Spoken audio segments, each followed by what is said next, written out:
Bon les gars, comme convenu, comme promis, le top 10 des meilleurs combattants français de MMA de tous les temps. Hein.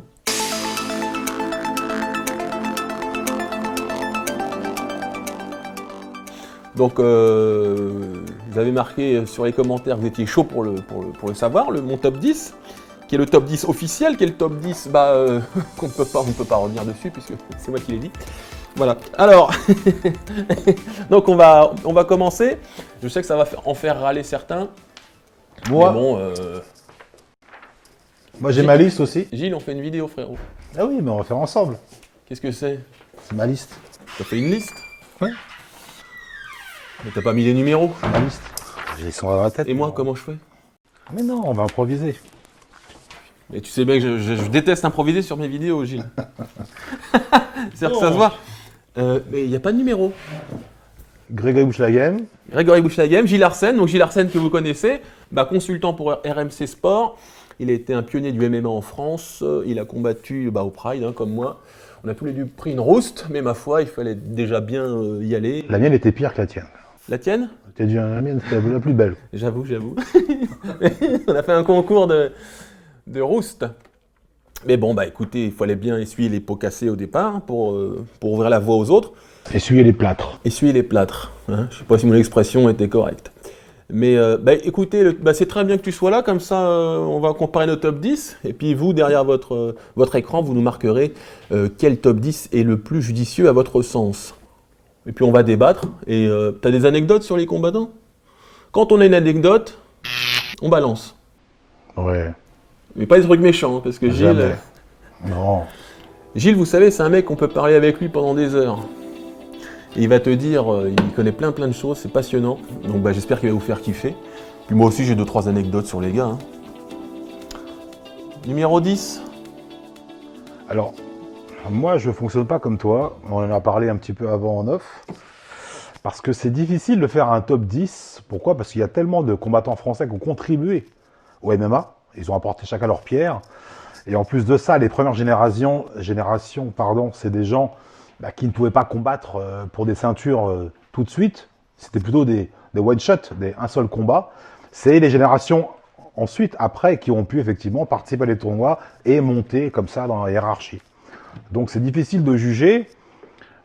Les meilleurs Français, si on veut être basique, c'est ceux qui ont remporté le plus de ceintures. On va commencer par là. Ah, il y a mon nom. En bas. Oui. Donc, les plus titrés, si on doit faire un top, voilà, on va parler de ceinture et de titre, ok? Donc, les plus titrés pour moi dans l'histoire, en général, y a Tchèque Congo. On commence par le top 10. Le 10. 10, 9, 8 et 9, premier. Alors, mais effectivement, celui qui a le plus de ceintures, il sera peut-être en haut, et puis...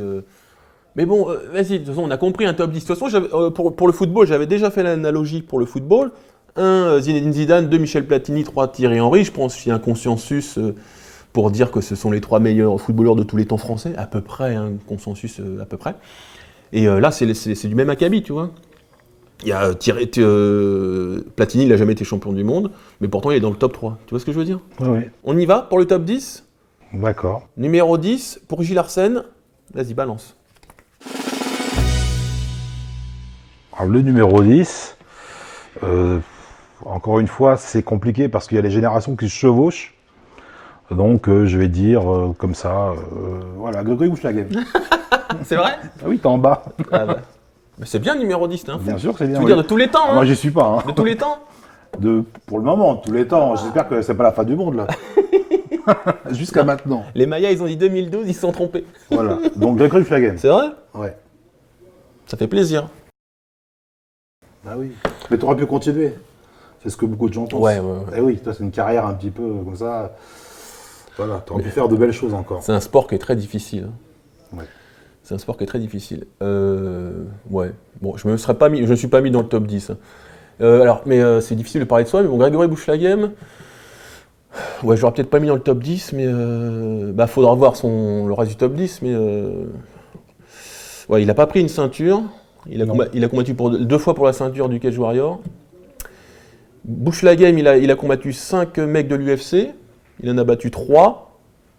Il a perdu contre 2 mecs de l'UFC, il a battu 3 mecs de l'UFC. Donc allez, pourquoi pas, ça suffit de parler de moi, c'est un peu bizarre, mais bon. Alors mon numéro 10 à moi, Taylor Lapillus. Donc Taylor, très beau combattant.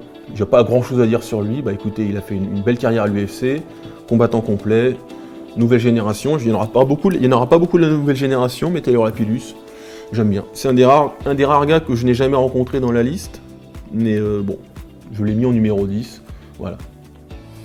Bah, c'est compliqué parce que Taylor, déjà, il est encore en activité. Il a encore des choses à faire. Moi, j'espère qu'il va réintégrer l'UFC parce que c'est vrai que c'est un petit peu une injustice. Hein. Et lui, c'était vraiment une histoire de contrat hein, parce qu'il gagnait. Donc Taylor, il fait partie, pour moi, on en revient toujours au problème de lui, cette génération. C'est qu'il fait partie de la jeune génération, il fait partie des jeunes champions de la nouvelle génération, Taylor. Au même titre que Tom Duquesnoy ou Saladin Parnasse, voilà, ce profil de combattant en activité, fort, même si Tom, il a pris sa retraite.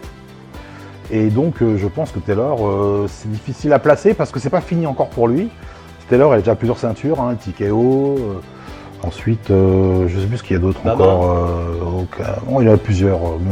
C'est mon collègue des RMC Sport, hein, Taylor. Non, très fort. Donc voilà, donc Taylor, encore une fois, voilà, moi j'espère qu'il va intégrer l'UFC parce qu'il le mérite, parce qu'il a le niveau. Réintégré. Voilà, et donc, bon, c'est pas encore terminé. C'est encore une fois le problème de cette nouvelle génération, toujours en activité.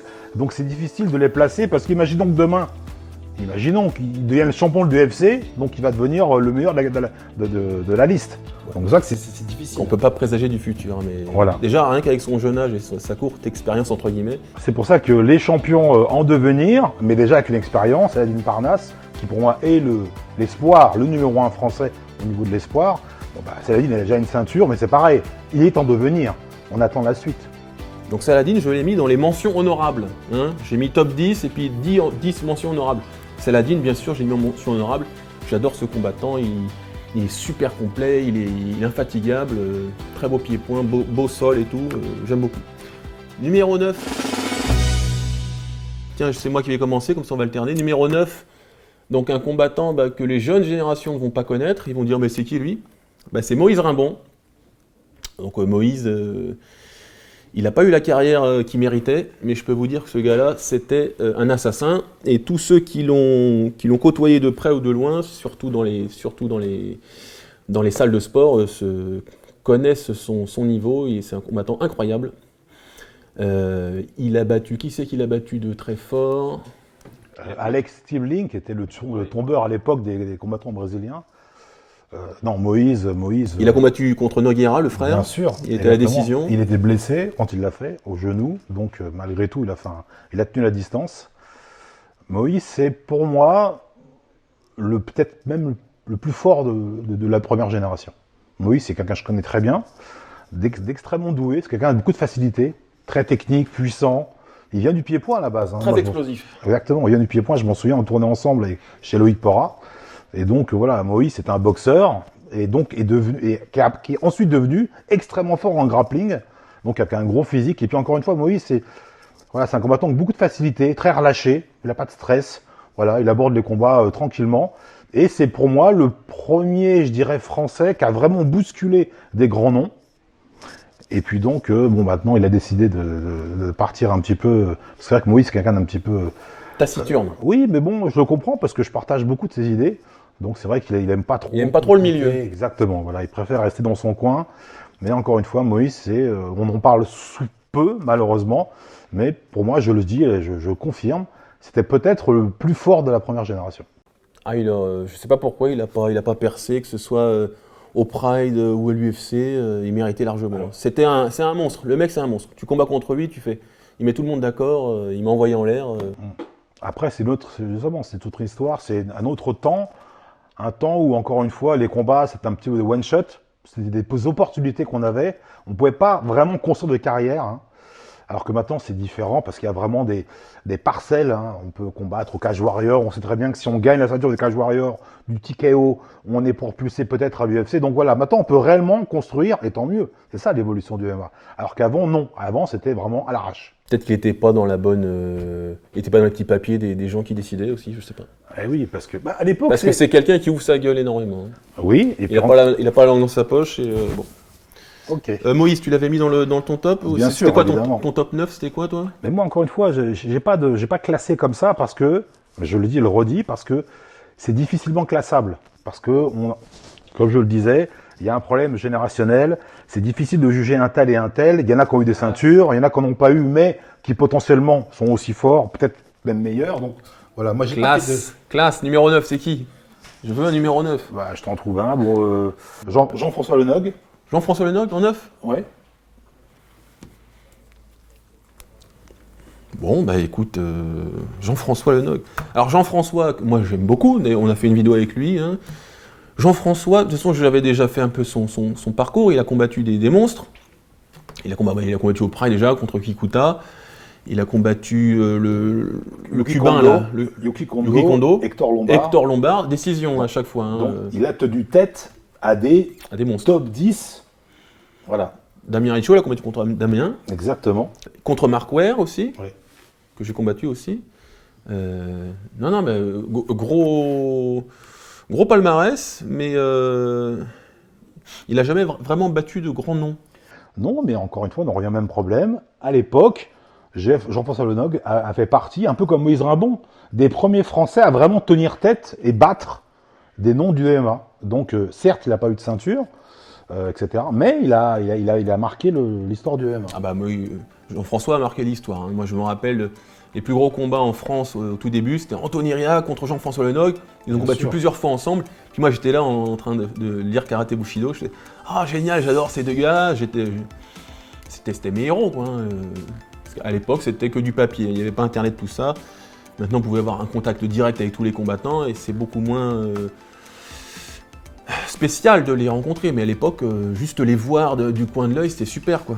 D'ailleurs, c'est pour ça que j'étais très content de faire la vidéo avec Jean-François. N'hésitez pas à la regarder, on vous mettra ça en lien.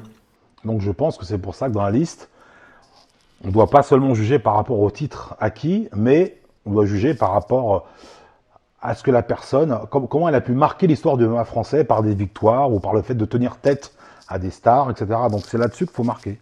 Comme Damien Riccio, par exemple, qui malheureusement nous a quittés. Damien, qui a quand même été le seul Français à battre un Gracie. D'accord. Robin? Oui, donc ça, il ne faut pas l'oublier. Il a marqué l'histoire, Damien. Et puis, bon, c'est très bien que Damien, c'était un combattant très agressif, très dur au mal, qui a fait ses guerres en Angleterre. Donc, c'était vraiment le bad boy français, hein, on peut le dire. Hein, un combattant très courageux, beaucoup de cœur. Toi, tu connais bien l'histoire du truc? C'était une histoire c'était une histoire d'un combat clandestin. L'histoire, c'est que Robin, à l'époque, c'est vrai, pour faire la promotion de Gracie Jiu-Jitsu en Europe, donc on s'est installé à Barcelone, il avait... comme il faisait à l'époque beaucoup de Brésiliens, il avait lancé une espèce de défi dans son académie. Enfin bref, il acceptait tous les défis. Robin Gracie disait venez me battre, je suis Gracie, je vais tous vous défoncer. Et donc à l'époque, Damien, vraiment de manière très très très sportive, très polie, hein, pas du tout en mode voyou. Hein, donc il était un peu. Il avait le sang chaud. Je voulais pas l'énerver. Hein. Il avait le sang chaud. Et donc quand Robin est venu faire un stage, je crois, à Perpignan, donc Damien s'est dit l'occasion fait de la ronde, il s'est présenté au stage. Très courtoisement, en début de stage, encore une fois, en disant il paraît qu'il y a un défi possible avec toi, est-ce que tu veux le relever? Et là, Robin, bon, j'en ai parlé même avec Robin de ce combat, hein, plus tard. Hein. Mais je trouve qu'il a peut-être été un petit peu rapide en conclusion. Hein, dilettant, honnêtement, tu fais un stage, tu es un peu concentré sur ton stage. D'accepter un défi comme ça, bon, c'est peut-être un peu présomptueux. Donc il a dit oui, pourquoi pas, ouais, bon, je te prends après le stage, quoi. Point nu, écoute, tête autorisé, hein. Ah, parce que Damien rigolait pas. Et donc ils ont fait le combat, et puis là, qu'est-ce qui s'est passé? Damien lui a tenu tête, ils ont été au sol, et il y a eu des coups, et puis bon, il n'y a pas eu de soumission, il n'y a pas de KO, mais c'est vrai que... Ah, il a tapé, c'est vrai que Robin était ouvert, il trouvait pas de solution, et puis il a abandonné, voilà, il a abandonné. Donc Damien a battu un Gracie. Et donc ça, c'est aussi pour marquer l'histoire du MMA français. Puis il a combattu Soulaev aussi. Exactement. Il était un monstre hein, du MMA russe. Donc c'est pour ça que j'insiste bien. Le top 10 pour moi, c'est pas seulement une histoire de ceinture, de titre. C'est les gens, les Français, les combattants français qui ont marqué l'histoire du MMA français. Ouais, Damien, selon tes critères, Damien, c'est comme Jean-François, je l'ai même pas mis dans mes mentions honorables. Ce qui ne veut pas dire qu'ils sont pas bons, hein. Loin de là, mais bon, il faut faire une liste, c'est une liste, hein, et puis une liste est par essence discriminante, donc fatalement il y en a qui y seront, d'autres qui n'y seront pas, désolé. C'est pas pour ça que je les aime pas. Loin de là, loin de là, loin de là. Alors, numéro 8. Numéro 8, j'ai mis Monsieur Amoussou. Karl. C'est un prodige, je vais pas mentir. Le mec, il vient du judo, une boxe dégueulasse dans un premier temps. Puis ensuite, bah putain, merde, il a progressé, il a travaillé dur. Et puis il boxe bien, il lutte bien, il fait des soumissions. Un des rares à faire des soumissions à partir de la garde, ça se voit assez rarement désormais. Le mec, il te passe des joujis, des clés de genoux Clés de talon, beaucoup. magnifiquement. Et puis, il a remporté le tournoi du Bellator, la deuxième organisation actuelle mondiale de MMA. Donc Karl Amoussou, vraiment très bien. Et puis c'est quelqu'un qui avait une aura de combattant assez sympathique, qui était une grande gueule. Même si au début c'était too much, il en jouait trop. Et ensuite il a réussi à avoir une certaine prestance, une aura. C'est quelqu'un qui dégage beaucoup de charisme. Et bah voilà, moi je l'ai mis le numéro 8 dans mon classement. Karl Amoussou, super gars. En plus il est très gentil. Et non, super combattant. Je devais combattre contre lui d'ailleurs, je l'avais défié je crois.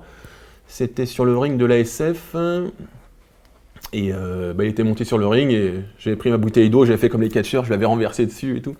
Et puis le combat s'était jamais fait parce que moi je terminais ma carrière et lui commençait la sienne. Et bon, c'était un chassé-croisé entre nous deux. Mais bon, super Karl, super. Numéro 8. Ensuite, Bah non, qu'est-ce que t'en penses? T'as rien oui, à mais bien sûr, rajouter? Karl, rien à dire. Karl, qui fait partie, c'est peut-être de la génération juste après toi. C'est peut-être, voilà, Karl, c'est un petit peu, c'est l'époque de Fight Sport, hein, Karl. Hein. C'est vraiment c'est peut-être le premier combattant français, mais avec une vraie préparation, une vraie logistique derrière lui, au niveau de son évolution, au niveau de sa construction de carrière qu'on a eue. Ouais. Karl, Nous c'était à l'arrache. voilà, donc le Karl, il y a vraiment un apprentissage. Donc là, avec Karl Amoussou, on est rentré vraiment dans le sport avec le MMA, c'est-à-dire que la préparation sportive. Du monde derrière, que ce soit Voilà, sportivement et au niveau du coaching. Exactement, on a senti une évolution. Et c'est plutôt bien réussi parce qu'encore une fois, comme tu l'as dit, il s'est complété hein, parce qu'il venait du jiu-jitsu à la base. Donc après, il s'est amélioré en boxe, combattant très agressif, Ouais, au début, très oui. explosif. Moins ensuite. Parfois un peu trop parce que quelque part, et je pense qu'il a voulu se donner un petit peu une marque de fabrique. À un la style. Vanderlei, parce que c'était son Voilà, idole. c'est ça, ouais. Mais après, il a trouvé son propre style et donc maintenant, bah, ça lui va mieux parce que c'est un combattant, voilà, à la fois explosif et en même temps très tactique. Il sait attendre le bon moment pour attaquer, etc. Donc voilà, donc Karl. Et il avait combattu au Rizin contre un japonais, comment il s'appelait? C'était un monstre. Champion du monde de judo, genre, ça te dit rien? Non. Ton numéro 8 à toi? Emmanuel Fernandez, Emmanuel Fernandez. Il est dans mes mentions honorables. Manu, Pythagore, hein, le triangle, ceux qu'on a à l'école. Donc Manu, bah, Emmanuel, c'est un garçon de jiu-jitsu comme moi. Donc on est pratiquement de la même génération. Emmanuel, extrêmement bon au jiu-jitsu, très, très technique. Et puis encore une fois, voilà, il a fait partie des rares Français à décrocher des ceintures en Angleterre.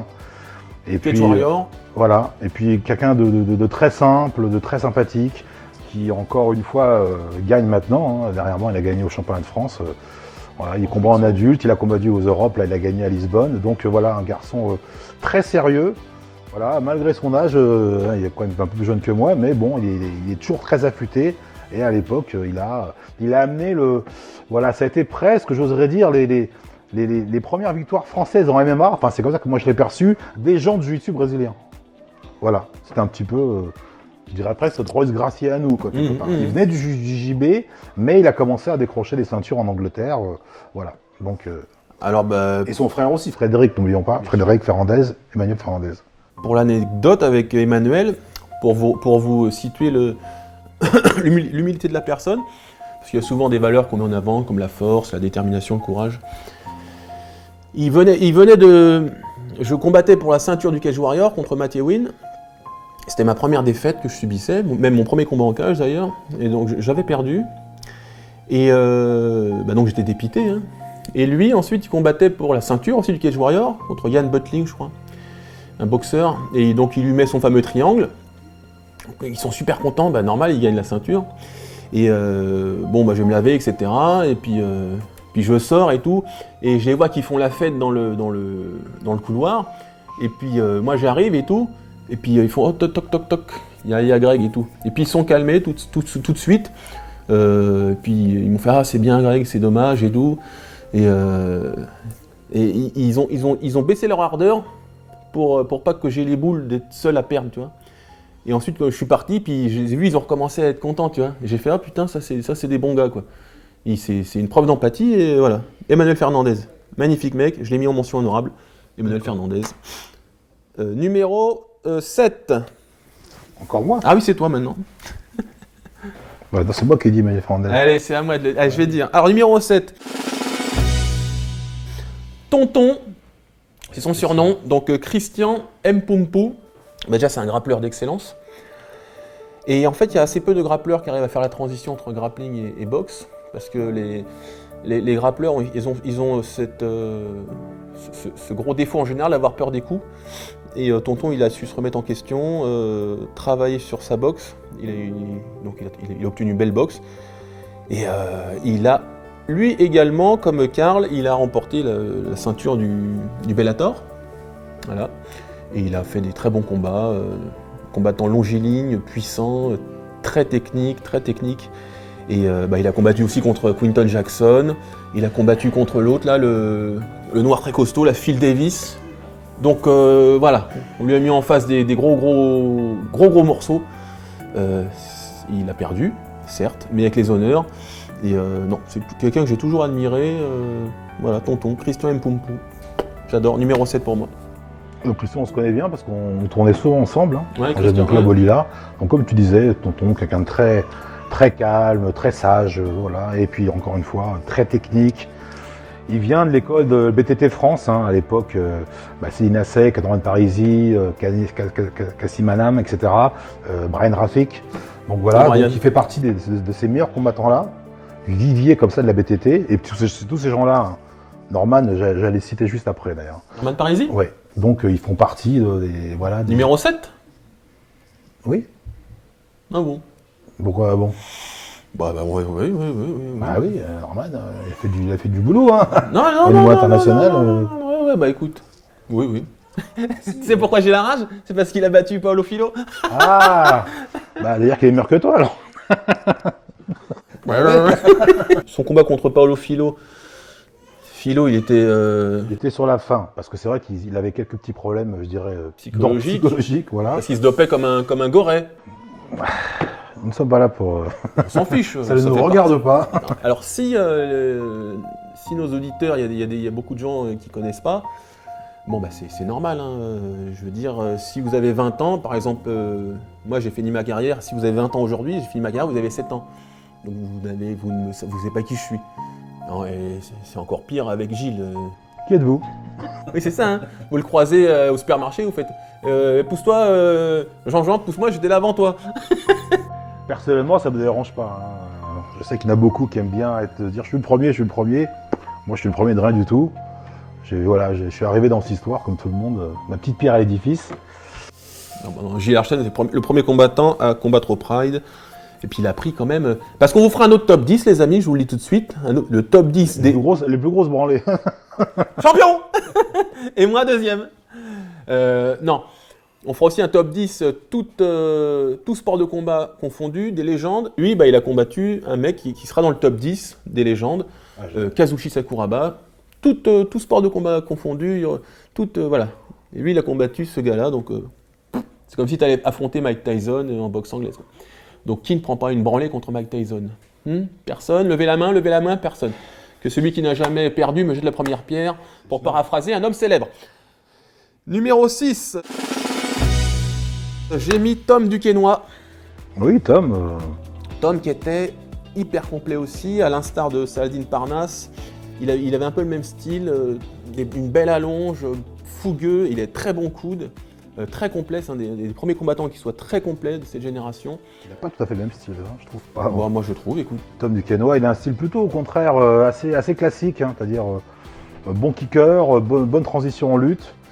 Saladin, c'est plus pied-point, plus délié, plus à distance, au coup d'œil. Tom il rentre, hein, il va à la bagarre. Donc après Tom Duquesnoy, alors Tom... évidemment, c'est un petit peu comme Saladin Parnasse. Hein, ou même Taylor Lapillus, hein, ça fait partie des nouveaux, des tout derniers combattants français, jeunes champions, avec beaucoup de promesses, les jeunes loups, comme on dit. Des pépites. Donc Tom qui a gagné plusieurs ceintures, qui arrivait un petit peu Tony Truant, l'UFC. On attendait beaucoup de lui, même les gens de l'UFC, hein. Et puis il avait ce côté un peu français, coupe sur le côté, tu vois, sympathique. Jean Dujardin. Non, non, mais il sait se vendre, il faut être intelligent, il a raison, il faut savoir se vendre. Il est bon, il est bon. Et puis c'est un bon combattant, donc voilà. Et puis bon, bah après, pour raison personnelle, il a décidé d'arrêter sa carrière un peu prématurément, je trouve, à mon avis. C'est quoi son palmarès au UFC? 1 et 2 ou 2 et 1? Je pense qu'il a terminé sur une victoire. Le problème, c'est que tous les fans ont été déçus de son arrêt, évidemment. Parce qu'il était en devenir, l'UFC. On attendait de voir la suite, justement. Mais encore une fois, comme je le dis souvent, les combattants, c'est pas des personnages de jeux vidéo, hein, c'est des êtres humains qui ont une vie, qui ont des choses à faire, qui ont des choix à faire dans leur vie. Et donc, il a décidé d'arrêter le MMA pour autre chose. Donc, c'est son choix. Si vous voulez voir le live que j'avais fait avec lui, n'hésitez pas. Pareil, on vous mettra le petit lien pour que vous puissiez aller voir l'interview que j'avais réalisée avec Tom. Tu as numéro 6, toi? Le numéro 6, Grégory Baben. D'accord. C'est marrant, on dirait que t'aimes pas tout ce que je choisis. Ah non, mais bon, bah... Grégory... Et puis après, tu vas mettre Xavier Foupa-Pocan. Ben oui. Bah oui, mais... oui. Bon, Ben, j'ai un meilleur palmarès que lui, si tu le racontes. Greg... Quoi? Grégory, il a charbonné, le mec. J'adore, j'ai rien dit. Mais voilà. Il a combattu, il est un peu en dessous. Un peu en dessous de toi. Non, mais c'est tout. J'ai rien dit pour Jean-François. Mais alors là... Ah non, Greg Oven, non. Qui il a combattu? Dernièrement, il a gagné au Bellator, je crois. Non, enfin, dernièrement, je sais plus. Ah, si, non, mais il est bon, Greg. Mais il a battu Semenov. Et moi, je l'ai battu. Vous n'aimez pas quand je dis moi, je... Ouais, mais toi, t'as arrêté et pas lui. Et moi, j'ai battu Semenov. Bon, c'est pas la même histoire, c'est pas la même époque. Bon, je trouve que Greg, là, il a fait des belles choses, il continue à en faire. Là, il est sur des victoires. Il est au Bellator, donc je suis désolé, voilà. Mais je te dis ça, c'est un ami, hein. Mais c'est numéro 6, quoi. Mais encore une fois, regardez ma liste. Il n'y a pas 10 noms. Laisse ça, il faut pas qu'il regarde. Il y en a 30. Donc moi, encore une fois, comme j'ai dit, j'ai pas vraiment de top 10. Parce que moi, j'ai une trentaine de noms. Et pour moi, c'est ces gens-là qui font et ont fait l'histoire du MMA français. C'est pas un top 10, mais en même temps, c'est ce qu'on fait. Grégory Baben, je l'ai mis de mention honorable. Ok, bon, bah mention honorable, alors. Non, mais dire aussi. On continue. Non. Et en plus, Greg, c'est un ami. Fais voir, dans la liste, est-ce qu'il y a des amis? Tac. Non, il n'y a pas d'amis dans la liste que je vous mets. Mais Greg, c'est un ami. Les autres, ça peut être des copains ou des connaissances. Mais Greg, c'est quelqu'un que j'aime énormément. C'est peut-être pour ça que je me permets de gueuler, tiens. Alors, numéro 5.